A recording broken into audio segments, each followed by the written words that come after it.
Depois de 2 semanas de amargura dos meus comentários, vamos voltar para um Kitsune um pouco mais positivo, um pouco mais paz e amor com os animes da semana.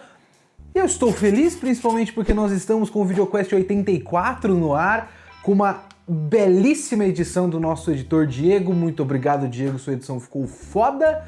E assistam o VideoQuest 84, finalmente passando da Era de Ouro do Berserk e falando da próxima saga, a Saga da Punição, dividida em 3 arcos. Vocês vão assistir, o vídeo ficou muito legal por conta da edição do Diego, e acho que até a gente conseguiu falar bem completinho tudo que a gente pensava desse arco e do pós-eclipse, pós-Era de Ouro, que pouca gente comenta até, isso é verdade, isso é uma coisa que comentaram nos comentários desse vídeo, e realmente pouca gente comenta essa parte, né?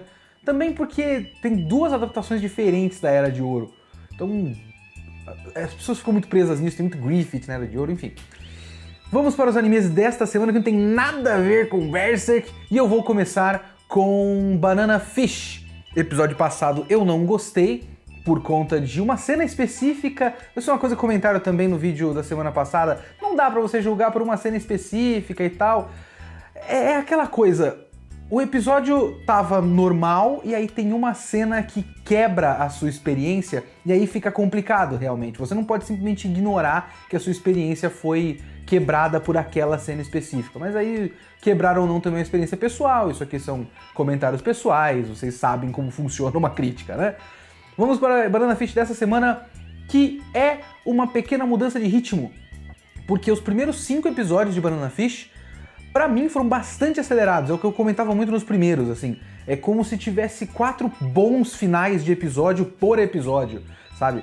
E agora deu uma pequena pausa, foi uma coisa mais focada, realmente... Tá certo que ainda continua com uma coisa meio acelerada, porque eles já atravessaram os Estados Unidos inteiro. Eles foram de Nova York a Los Angeles em um episódio, com uma parada só. E a única parada que a gente viu foi, acho que, New Jersey, que é bem próximo, assim, New Jersey, alguma coisa assim. Mas é próximo de Nova York, porque foi lá que o Ash teve a infância dele, faz sentido, porque ele ter nascido em Los Angeles pra ir pra Nova York é um pouco demais, é possível, mas é um pouco demais. Mas aí depois eles só pularam todo o trecho que eles atravessaram o resto do país e a porra de um continente. Mas tudo bem, eu também não queria que eles passassem... Podia passar um pouco melhor a sensação de passagem de tempo, mas eu também não queria que mostrasse toda a viagem. Então, perdas e ganhos, né? Esse episódio parou um pouco pra gente ver um pouco mais do passado do Ash. O passado do Ash continua uma desgraceira do caralho, né? E tem um vídeo do Digibro que ele fala um detalhe curioso. Ele não gostou do Banana Fish, que eu já discordo dele, ele faz uns comentários meio exagerados ali de por que a gente tá revivendo um mangá desconhecido dos anos 80 pra fazer uma produção merda. Não é uma produção merda, eu discordo dele, mas enfim, não é essa a questão. Mas ele fala uma coisa que eu acho curiosa, que é um mundo onde não tem... O mundo de Banana Fish é um mundo que não tem mulheres e todos são gays. Eu não sei... Eu realmente acho que não é um comentário preconceituoso da parte dele, né? É um comentário de abordagem. Como esses são os temas da história, tem muito de abuso, é uma história sobre abuso e traumas, acaba que muito disso é desviado e parece que a realidade é desviada para um mundo onde só tem personagens masculinos. E perde-se um pouco. Tipo, nesse episódio tem uma personagem feminina que simplesmente morre e não tem uma personalidade própria, porque o pai dele é uma personalidade muito forte, então ele é só tipo um objeto de cena pra ser morta numa outra cena e tal. E essas coisas às vezes me confundem, porque parece que todos os conflitos acabam sendo os mesmos. E não são conflitos ruins, né? São conflitos muito fortes. A história da infância do Ash, mais uma vez, agora sim, eu falei que não tinha nada a ver com Berserk, lembrando agora, tem um pouco sim, o passado do Ash é bem parecido com o passado do Guts no Berserk. É um passado muito triste, que traumatiza essa pessoa e faz o Ash ser a pessoa que ele é. Isso explica muito da atitude dele, da distância que ele tem pra todo mundo e tal. E é aí que a gente pode ter uma relação mais interessante com o Wade, que vai ser uma aproximação deles que a gente já viu nesse episódio começar a acontecer. Então isso é interessante, mas realmente os conflitos acabam sendo todos os mesmos, né? Tudo que o moleque passa na vida tem a ver com... não que não tenha a ver, porque... Como é que eu posso explicar isso? Se o moleque na infância foi abusado, pra ele tudo vai ter a ver com abuso. O trauma vai continuar pra sempre. Mas ele também continua constantemente sendo abusado por todos à sua volta. E parece um pouco demais pra mim às vezes. Talvez seja uma crítica idiota da minha parte, mas enfim, às vezes eu fico pensando sobre isso e é foda quando você avalia a ficção e quando você vai colocar as coisas em termos da sua análise de narrativa, acaba parecendo insensível. E eu não quero parecer insensível, mas toda hora tem alguém querendo estuprar ele. E parece um pouco demais pra mim.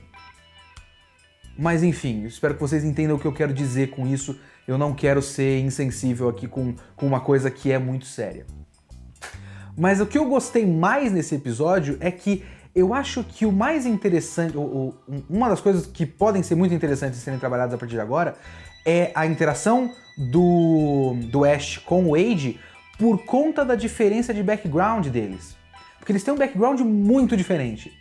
Enquanto o Ash sofreu em todo momento da vida dele, o Wade, ao que parece, tem um momento traumático que era... Ele, ao contrário do Ash, ele sempre teve muitas possibilidades. Ele era um atleta importante, um atleta com futuro. O Ash nunca teve futuro. Ele teve futuro e perdeu o futuro. São perspectivas completamente diferentes. E fazer o Wade começar a entrar no mundo do Ash pode ser uma coisa muito interessante, que eu acho que realmente é o que vai acontecer agora. Então, o começo disso é muito interessante. Esse episódio foi bom, eu gostei. Então, que bom que eu posso falar bem de Banana Fish de novo. Boku no Hero Academia, eu gostei. Também não foi um episódio maravilhoso, obviamente. Eu ainda continuo dizendo que agora que eu tô revendo esse arco, talvez a prova específica, não a utilidade dela pra frente, porque eles precisam da licença, isso vai ser usado pra coisas no futuro. Mas o torneiozinho especificamente talvez seja o arco mais fraco de Boku no Hero Academia até agora. De memória, assim. O torneio anterior é muito bom, tem muito mais momentos interessantes. E... que outro arco que pode ser considerado ruim? Eu não gostava do arco da floresta, mas aí eu percebi que na verdade o que eu não gostava era o molequinho de boné lá, o Kota, e a luta do Midoriya com o cara musculoso, que é só uma luta meio preguiçosa. O resto do Boku no Hero é muito mais criativo que isso. Então eu acho que esse arco é o arco mais fraco que tem mesmo. Mesmo assim, esse episódio ainda entregou alguma coisa. Alguma coisa. A parte do Bakugou e do... como é que chama? O Kirishima e o outro moleque, Kaminari. Ahá, eu lembro o nome de personagem! Ah! A parte do Bakugou, Kirishima e Kaminari foi uma parte eficiente, né? Eu acho que o maior destaque que tem o negócio pra mim é a relação entre esses três e... às vezes você vai passando o mangá e você não pensa em todas as coisas, né? E como isso foi o foco do episódio, foi um dos focos do episódio, foi um detalhe interessante. Porque a relação deles é uma relação bastante verdadeira, né? Isso é o forte do Boku no Hero Academia.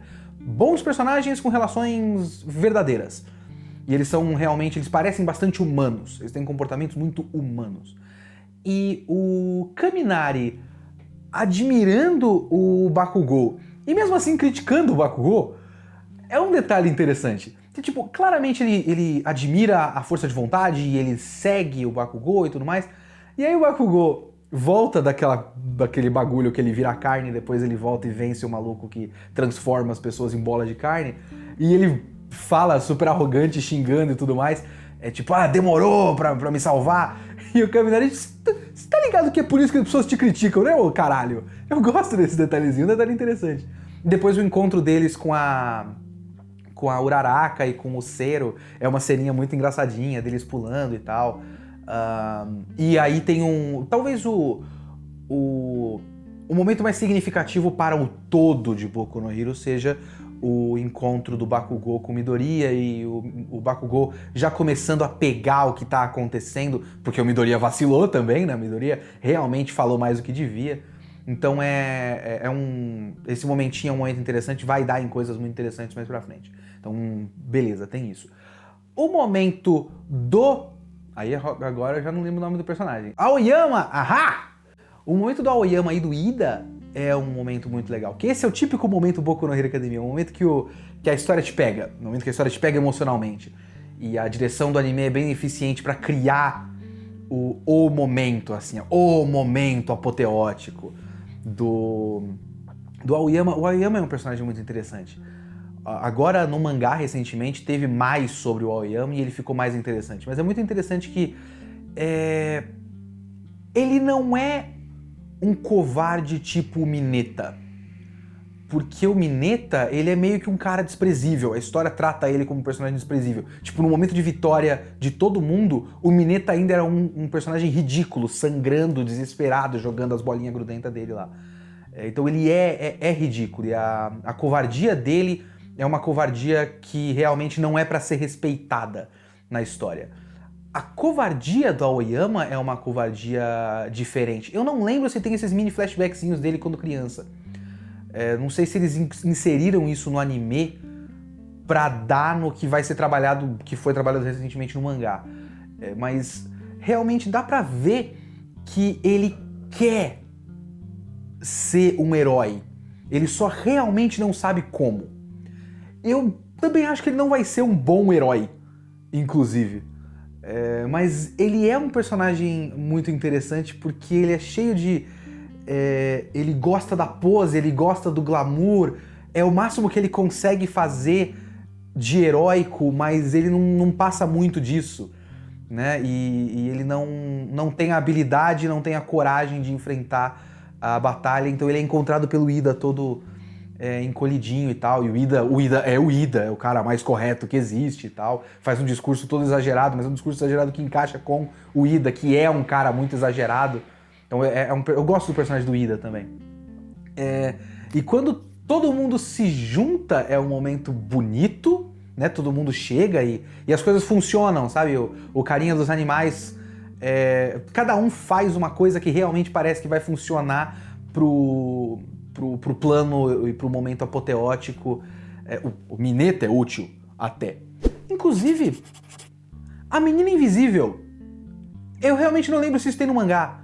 Mas se ela fica invisível e com certeza é um truque, uma questão de reflexo de luz e não refletir a luz de volta, então ela só reflete o que está atrás dela, digamos assim, esse seria o truque da invisibilidade dela. Então ela trabalha com luz. E aí ela desenvolveu a habilidade de fazer flashes e atrapalhar as pessoas. Eu não sei se isso tinha no mangá, mas esse momento foi muito interessante, porque eu ficava pensando o que a menina invisível vai fazer num teste como esse. Ela não luta, ela pode ser uma grande espiã quando for heroína profissional, mas ela não luta. E aí tem esse momento e isso foi muito interessante. Agora, o meu momento preferido do episódio foi quando eles passam, quando o Ida e o Aoyama passam. E o Aoyama fala, tipo, o Ida fala, não, eu não sei. Isso é muito legal, porque o Aoyama também vai falando umas coisas que parecem meio vazias, né? Tipo, realmente dá pra sentir que tem sentido.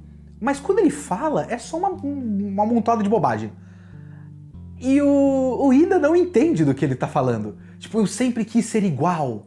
E aí o Ida fala, eu não sei com o que você tá se comparando de igual, mas vai em frente. Porque o Ida é o cara que ajuda as pessoas, né? E aí o moleque, o Aoyama fala, então a minha luz não vai... meu brilho não vai cessar, não é? E a frase do Ida é muito da hora, ele fala, sim, eu acho, eu não sei do que você tá falando. E é no meio do momento apoteótico, então eu achei uma quebra de expectativa muito interessante. Esse momento eu achei muito engraçado. Esse fim de episódio foi muito legal pra mim. Esse foi um bom episódio de Boku no Hero Academia, depois de 2 semanas de eu não gostando desse anime. Gostei desse episódio. Chegou o intercolegial aqui em Hanebado, né? E aí o anime entra nos clichês de esporte, onde as protagonistas aqui da série têm alguns conflitos com as adversárias. E o sexto episódio é focado mais na Riko, que é uma personagem que tinha sido explorada pouco até então, né? Ela aparecia meio de canto, conversando com a Nagisa. E agora a série teve que correr para explicar algumas coisas da Riko, pra gente entender todo o sentimento e o peso desse duelo aqui contra eu escrevi a Nozomi, né? E aí, o que acontece, né? Esse sexto episódio tem um problema que é o seguinte: ele teve que apelar pro diálogo expositivo, né? Onde, logo no início do episódio, o pessoal que tá assistindo o treino da Nagisa com a Riko começa a falar: nossa, ela melhorou, ela tá evoluindo bem, como ela mudou, né? A expressão dela e tal.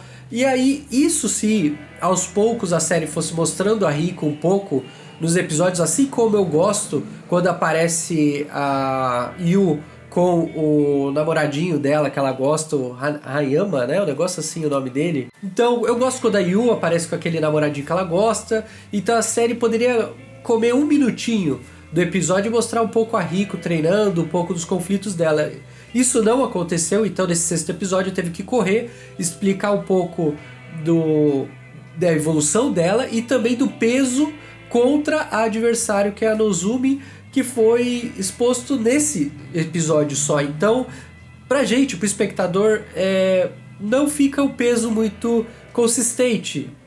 Eu simplesmente não me apeguei tanto a esse duelo, né? Mas eu fiquei tocado com o esforço da direção e fazer com que a gente se importasse com essa partida, né? E tem duas cenas interessantes aqui desse sexto episódio que logo no início a Nagisa tá conversando com a Riko e a Nagisa tá no topo da escada e a Riko tá aqui embaixo e a Riko tá falando dos sentimentos dela e a Nagisa no topo da escada ela tá impondo a vontade dela. Não, você tem que se esforçar, você vai conseguir, não sei o que. Então é claramente uma metáfora de que a Nagisa não está entendendo muito bem a Riko. Tanto é que quando a Nagisa vai embora, a Riko fala baixinho, mas eu quero ganhar, eu quero tentar. E essa cena mostra bem clara a distância das duas amigas, né? E depois do duelo, que foi legal, foi bem animado. Eu ia falar um pouco bem animado, mas foi bem animado sim.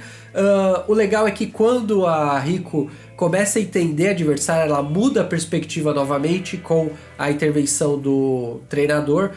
Quando ela começa a entender os padrões da adversária, ela começa a jogar e aí a coisa fica difícil pra Nozomi, né? E aí ela meio que tem que apelar e mudar as táticas e acaba ganhando da Riko, porque claramente a Riko é uma jogadora inferior. Ela não tem tanta bagagem, né, física, ela não tem tanta capacidade física, mas mentalmente ela consegue bolar estratégias, decorar padrões do adversário, mas isso não foi suficiente. Uma pena, foi legal. Se fosse uma série um pouco mais óbvia, a Riko iria ganhar, mas eu gostei que a Riko perdeu. E aí no final do episódio, outra cena que se destaca é na escada, onde a Riko agora está meio que no mesmo nível da Nagisa, porque a Nagisa está no degrau abaixo, só que como ela é um pouco mais alta, as duas estão olhando olho no olho. E isso é interessante porque mostra que as duas estão no mesmo nível, as duas estão conversando claramente a mensagem uma com a outra, e aí termina com as duas sentadas na escada, a Riko chorando, uma cena bonita, mostra que as duas se entenderam. Apesar de tudo, foi um bom episódio, uma pena que teve que apelar para o diálogo expositivo e acelerar um pouco a explicação dessa personagem secundária. Mas uma coisa interessante que aconteceu aqui no sétimo episódio, no sexto, né, na verdade, foi a volta da mãe da Nagisa, da Nagisa não, da Haseyama, né? Só que Hanesaki, Haseyama é foda. Hanesaki, eu sou péssimo com nomes, não ligue. A volta da mãe dela, eu achei que ia explorar isso no sétimo episódio. No sétimo episódio ela não aparece, o que é uma pena. Então eles colocam esse gancho no quinto episódio, então eles vão ter que resgatar no oitavo, que a mãe dela estava assistindo a própria filha. Bom, achei meio esquisito, mas tudo bem. No sétimo episódio teve novamente o foco da rivalidade da Hanesaki com a Serigaya Kaoru. Como é que é? Kaoruko. Ah, pronúncias japonesas é foda. E aí, foi um episódio bem trabalhado, porque a gente já conhece a Hanesaki, já sabe como ela se desenvolveu até então, a gente sabe a mudança de personalidade dela, inclusive no 6º episódio teve uma dica de que ela já estava um pouco porra louca, porque quando a Riko tava no vestiário, conversando com as amigas, pô, a minha adversária vai ser difícil, não sei o que, a Hanesaki vira e fala: ah, mas você... como é que ela fala? Você já ganhou dela? Ela pergunta alguma coisa assim, eu não lembro o que ela falou. E aí ela vira e fala: olha, realmente vai ser difícil pra você. Ou seja, a Hanesaki não motivou a Riko. A Hanesaki continuou afundando ela. Ela ligou foda-se e realmente ela não tá se importando com as amigas em volta. Ela tá levando o esporte no automático, pelo menos era a minha interpretação até então. Aqui no 7º episódio a gente entende que ela tá levando o esporte como uma simples vitória. Foda-se o time, foda-se tudo, ela quer a vitória, e é isso que faz com que ela mude de personalidade, que ela seja afiada nas frases contra a Kaoru. Ela alfineta a Kaoru em vários momentos, né? Eu gostei da cena final dela devolvendo o lenço, mas a gente chega lá. Então a Kaoru, ela tá muito confiante, né? Ela realmente acha que a superioridade dela e a capacidade dela de decorar os padrões, não decorar os padrões, mas levar o adversário a jogar no padrão que ela quer para ela poder usar o contra-ataque, faz com que ela se sinta confiante, e isso acaba sendo desmoronado pela Hanesaki, que tem uma grande capacidade física, tem uma capacidade de recuperação e mobilidade na quadra, e também consegue visualizar muito bem as jogadas da adversária.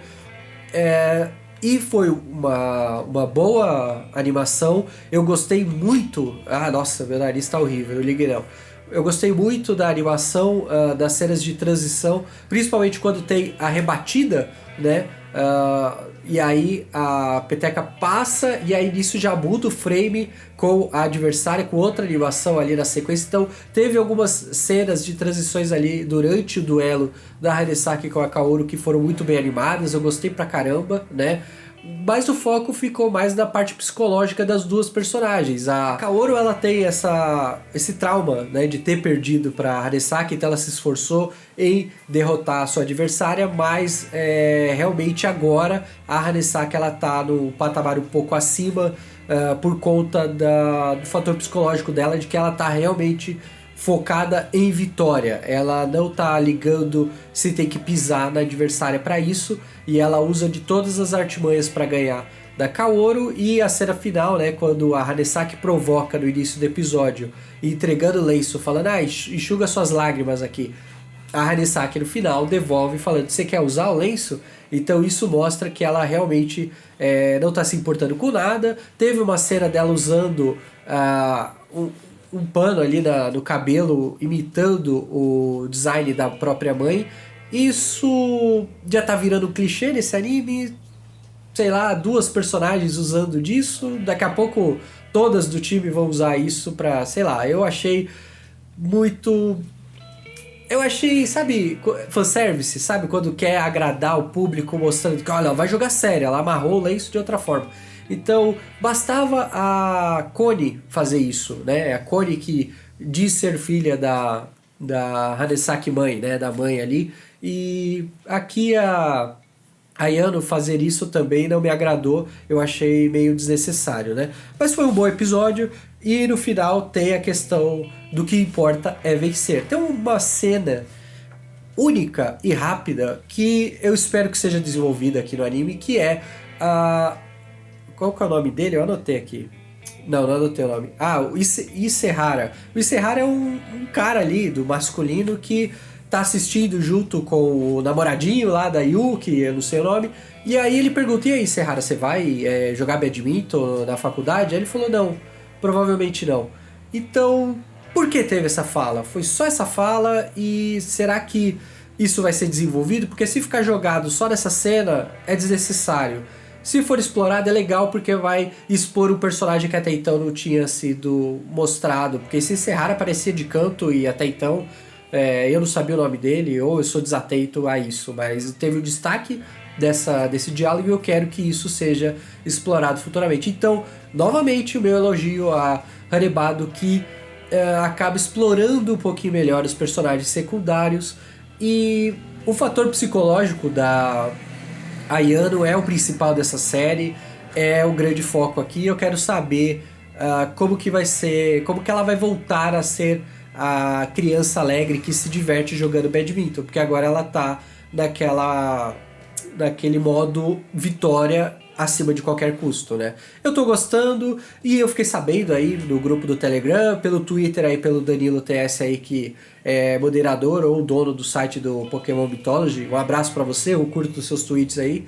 Então ele falou do Hanebado, que é diferente do mangá, né? O anime é diferente do mangá, o que me lembra do vídeo do Kitsune sobre adaptações. Então, mídias diferentes, obras diferentes, querendo ou não. Então eu tô gostando muito do rumo que o anime tá seguindo e eu tô muito interessado em ler o mangá e depois pegar essas diferenças. Mas a proposta aqui é realmente analisar o anime em si, e esse anime está muito legal, muito interessante e muito bem animado. Aguardo os comentários de vocês aí nesse vídeo. Detalhe, eu não vou falar de Algomoar, agora a pronúncia tá certa, segundo me falaram aí. Eu não vou falar de Algomoar porque tá difícil, vou esperar juntar 2 episódios, tá complicado de assistir. Planet With continua ótimo. Ótimo. Assistam Planet With, porque é um baita anime. É uma pena que seja uma produção tão mais ou menos. Para fazer alguns 2 comentários técnicos aqui. Eu já comentei isso, acho que no primeiro episódio eu comentei, mas continua me incomodando muito a mixagem de som desse anime. Eu não sei até que ponto é intencional. Às vezes funciona intencionalmente, às vezes funciona pra dar sentido. Tipo no episódio passado que aquela cobra, se eu não me engano, ela grita. E o grito é muito diferente do resto do som. Tipo, o diálogo e a trilha sonora estão no mesmo padrão sonoro. Os efeitos sonoros do voo, dos golpes e tudo mais, é muito estridente, é muito acima, é estranho, e eu não sei até que ponto é de propósito. Então, o anime me incomoda às vezes pra assistir, tipo, sabe, você vai assistindo, caralho, para com essa porra. Não posso falar muito que a produção sonora do VideoQuest também não é lá aquelas coisas, porque a gente não sabe setar equipamento de som. Vocês viram no VideoQuest 84 o Echo, porque aquele VideoQuest foi gravado antes da gente comprar os microfones, e nem com microfones a gente sabe fazer direito. Então, por outro lado, eu tô cada vez mais gostando da trilha sonora. A trilha sonora é muito boa, porque eu também acho que tem um pouco de sátira em Planet With, e a trilha sonora é meio que retrô. Eu tenho essa sensação. Ele é um pouco uma brincadeira com uma trilha de anime dos anos 70, 80, sabe? Meio hiper-heróica. Eu gosto disso, acho bem legal. Esse episódio eu acho que ele não é tão cheio de coisas para trabalhar tematicamente, tanto assim, quanto o anterior, porque tem mais porrada nesse, né? Então ele ocupa mais tempo do negócio com porrada. Mesmo assim, mesmo ocupando mais tempo com porrada, ele ainda é bastante rico, porque agora a gente tem trabalhado o Takashi por completo, né? Até porque não dá mais pra trabalhar o Takashi, porque ele morreu. E o Takashi é um personagem interessante, porque a gente às vezes vê esses personagens que são vilões, mas que são vilões trabalhados pra gente tentar pensar em como eles têm razão. Recentemente no cinema a gente teve 2 desses, do cinema blockbuster que todo mundo viu, a gente teve 2 exemplos, que foi o Pantera Negra lá, o Killmonger, e o Vingadores 4, 3, né? Vingadores 3, que foi o Thanos. Mas os 2, mesmo que que tenham a sua razão, o Killmonger mais do que o Thanos, os 2 são claramente vilões. Eles fazem coisas ruins. Quando o Killmonger toma o poder, ele faz um discurso absolutista, colonizador. Ele vira o mal que ele diz combater, digamos assim. O Thanos, a primeira coisa que a gente vê do Thanos é ele matando um monte de gente na nave do Thor. Spoiler pra vocês. Ele mata muita gente, não vou dizer quem. E, enfim, vocês assistiram o filme provavelmente, a questão de matar muita gente, vocês sabem do que eu estou falando também. Então eles são claramente vilões. Esse cara, o Takashi, ele é claramente vilão porque a gente entende o discurso dele, entende o discurso dele como coisa negativa, mas ele não fez nada de errado na história toda.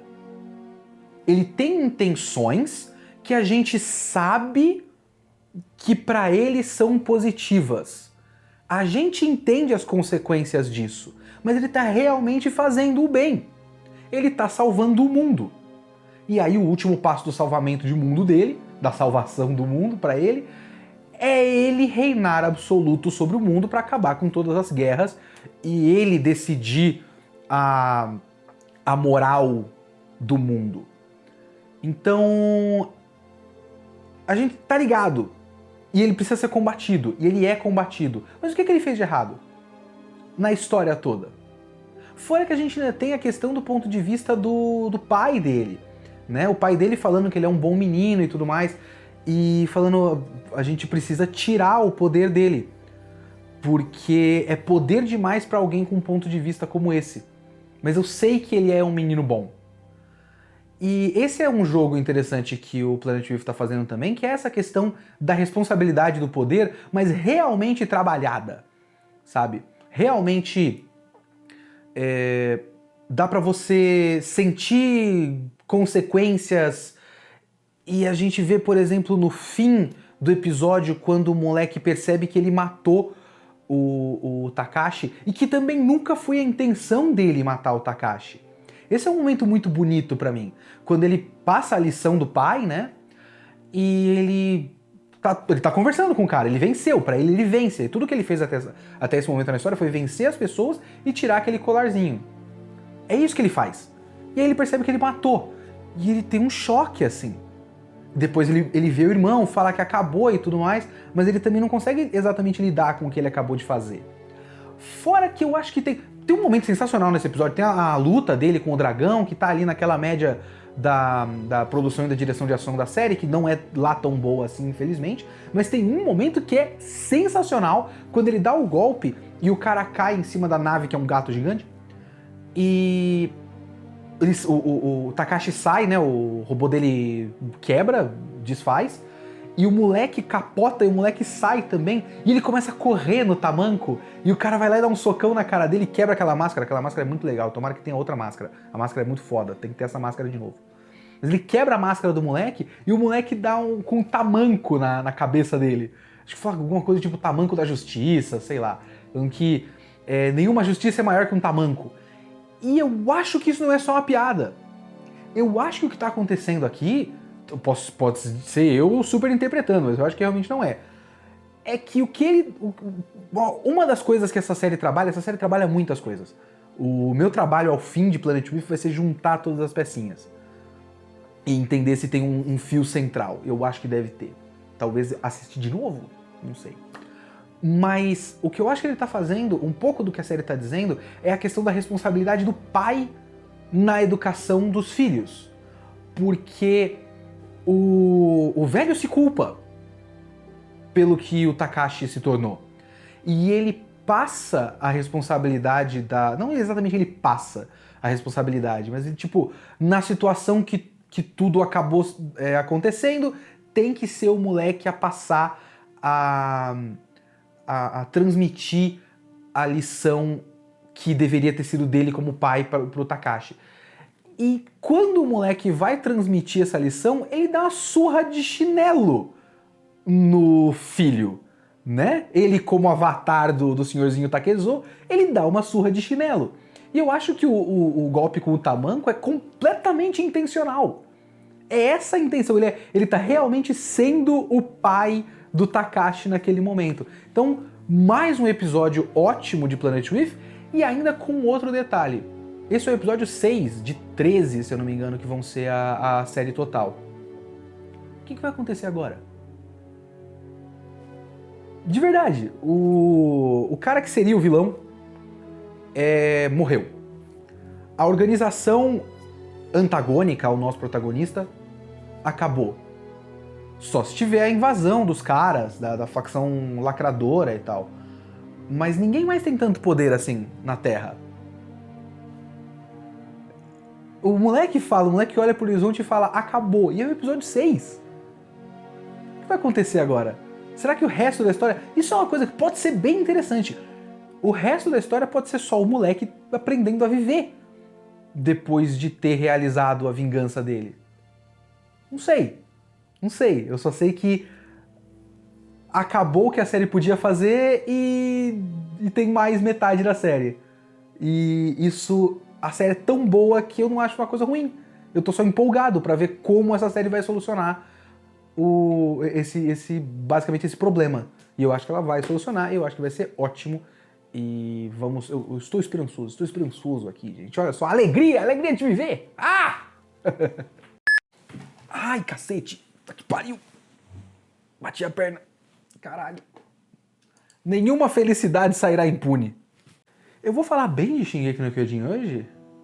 Eu acho que eu vou falar bem de Shingeki no Kyojin hoje. Não foi um episódio ruim. Até porque o que eles fizeram boa parte desse episódio 4, né, dessa terceira temporada. O que eles fizeram neste episódio é o que eu acho que faz mais sentido. Eles estão... Primeiro que todo o episódio é trabalhando uma coisa que tá realmente sendo trabalhada desde o começo de Shingeki no Kyojin, que é a questão da verdade estar sendo escondida do povo. Né? Isso é uma coisa que vem sendo trabalhada desde sempre, e eles estão aí trabalhando em várias frentes, tanto naquela cena da Hanji no telhado com o Reeve, Flegel Reeve é o nome dele, eu acho. E ela falando com ele que o cara dando a verdade, né, falando coisas, mas dizendo, tanto faz o que eu falar que seja verdade, quem decide a verdade é a polícia e o governo. E aí eles tendo um plano para começar a revelar essa verdade para as pessoas. Então, isso é uma coisa que faz sentido. Aquela cena, por exemplo, onde ele sai correndo e depois a Hanji encurrala o cara num bequinho onde um monte de gente pobre vive e todo mundo ouve a confissão do cara. Esse episódio me incomoda em pequenas coisinhas. Essa cena, por exemplo, do cara simplesmente revelando tudo é um clichêzão muito bobo. Então, já que você vai morrer, eu vou contar tudo! Ele conta tudo! Só pra vocês não reclamarem tanto comigo, isso me incomoda no primeiro ou segundo episódio do anime, bom, tanto faz. No comecinho, no primeiro volume do meu mangá preferido, Fullmetal Alchemist, que faz essa bobagem de revelar para o povo a verdade com o padre lá. Eu não gosto daquela cena no começo do Boku no Hero, do começo do Fullmetal. Eu não gosto daquela cena já no meu mangá preferido. E essa cena já me incomoda aqui.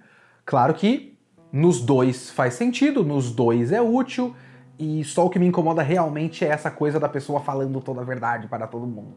Pro cara na frente deles, então tanto faz eu contar toda a verdade para você. Acho que ninguém faria isso, né?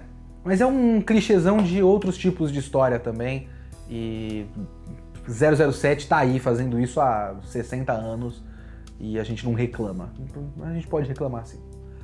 Mas eles tentarem revelar a verdade para o povo é o passo lógico. Mais uma vez, como eu falei pra vocês no vídeo passado, essa coisa de repente eles decidirem que tem que ter um golpe, eu acho 4 passos pra frente, sabe? Derrubar o governo, é muitos passos pra frente. O passo lógico que eles têm que dar é esse que eles fizeram nesse episódio agora. E depois, talvez, virem-se encurralados e falam, bom, não tem jeito, a gente não vai avançar pra lugar nenhum, a gente tem que derrubar o governo, a gente tem que ter um plano pra derrubar o governo. Mas sem apoio, é estranho, né? Então o que me incomoda realmente é a linha de raciocínio. Mas o processo com esse momento é um passo que pra mim faz sentido. O outro momento que me incomoda desse episódio é aquele momento do Jean, da confissão dos caras lá que eles capturam. E... Primeiro que tem um problema do Jean. O Jean é um personagem que eu já cheguei a elogiar, porque ele tem um momento que é interessante, quando ele acho que é o momento que ele decide entrar pra tropa de reconhecimento. Que ele era um cara que queria só viver bem, e aí ele percebe que ele tem que fazer algo pelo mundo e tal. Beleza, esse é um bom momento. Mas tirando esse momento, todo o personagem do Jean é definido pelo Eren. Ele não gostar do Eren e ele disputar a Mikasa com o Eren. Não existe disputa nenhuma, ele nunca vai vencer. Mas ele não tem muito mais do que isso. Porque ninguém tem muito mais do que isso em Shingeki no Kyojin. E aí quando ele vai pedir pra fazer, amarrar os reféns, me incomoda que não me parece que aquilo signifique nada pra ele. Porque você me lembra um cara que eu conheço. Por que ele lembra um cara que você conhece? Sabe? Eu não sei, eu não bato o olho em nada do que aquele maluco de cabelo de cuia fez ou falou e me lembra o Eren em momento nenhum, sabe? Então eu não consigo entender a lógica do raciocínio, eu não consigo entender por que esse momento significa algo pro Jean e a gente ter esse momento com o Jean. E depois quando ele faz aquele interrogatório pro cara, nada prova que esse cara vai ser leal à tropa de reconhecimento e ao Levi porque ele disse que acreditava nesses ideais com uma faca apontada pra cara dele. Sabe? Aquilo não prova nada. Esse cara, a não ser que isso seja revertido depois e fique mais interessante, tipo, na verdade realmente não prova nada e na verdade o cara tava... o cara planejou isso pra atrair a tropa de reconhecimento. Talvez isso aconteça, mas eu realmente não lembro disso acontecer, não. Mas eu achei meio forçadão, sabe? Tipo, você vai acreditar nesse maluco agora? Tá bom. Mas o episódio em si não foi ruim, sabe? A parte deles trabalhando com a questão das informações que o povo tem e de começar a reverter a opinião pública é a parte que faz um pouco mais de sentido nesse arco. E é isso, eu não tenho mais muito pra falar, porque realmente foi um episódio meio... ok, não foi ruim, foi ok, e é isso.